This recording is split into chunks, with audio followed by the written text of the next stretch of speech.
Hey beautiful, here's how to make a lovely low histamine dressing. You'll need a blender, a couple of cloves of garlic, chop them up and throw them in, and then we're going to use some histamine lowering herbs. We've got basil, and I like just a handful, actually a bit more than a handful, isn't it? And then parsley as well, which is another one of my faves. So good for detoxification, so great for the kidneys. Not too much though. Now we've got some Himalaya salt as well. And we're also going to add in a little bit of maple syrup.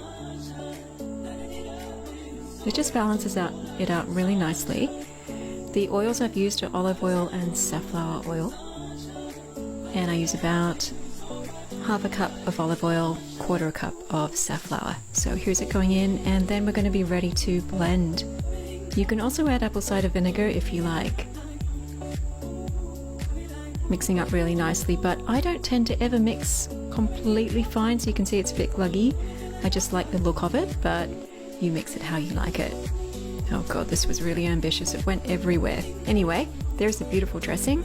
Use it to dress any type of salad. Don't forget to throw on some protein with your seeds, little cranberries there, and some almonds, and enjoy.